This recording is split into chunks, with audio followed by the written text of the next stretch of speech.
members of the European Parliament have been voting on last week's Brexit deal during their monthly meeting in Strasbourg.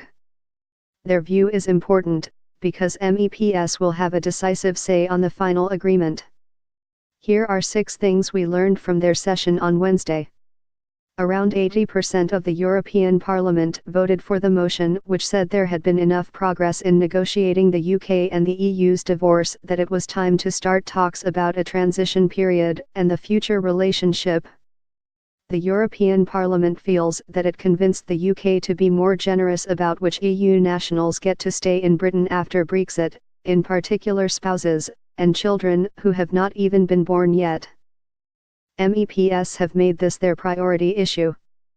They are particularly worried about the application process that EU nationals will have to go through if they want to stay in the UK after Brexit. The government says it should cost the same as a new passport, £72.50. Parliament's Brexit coordinator Guy Verhofstadt said it should be free, so it is as accessible for a plumber as it is for a banker. Will these be deal breakers when the Parliament gets a formal vote on the final Brexit agreement at the end of 2018, or will MEPs come under enormous pressure to wave it through as the clock ticks down? The Brexit Secretary's comments that the government could change its mind about what has been agreed so far have come up a lot.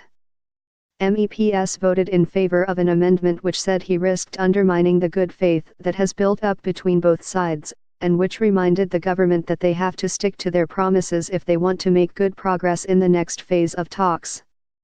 The former UKIP leader still chairs one of the political groups here, which gives him a prime speaking slot. He went on an epic rant about how Theresa the Appeaser had bowed to all of the EU's demands, which he claimed would lead to continued immigration from Europe. A future government could keep the UK in the single market too. I fear we will have to fight for Brexit all over again, he said. Is he gearing up to force a referendum on the final Brexit deal if it is too soft for his liking? The second most talked about subject after Brexit was a letter sent by the President of the European Donald Tusk, who chairs the summits of EU leaders.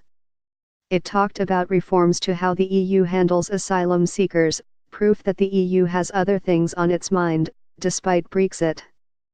The chief Brexit negotiator gave me a cheerful wave and his biggest smile yet. Either sufficient progress suits him, or he loved the praise that was lavished on him by MEPs.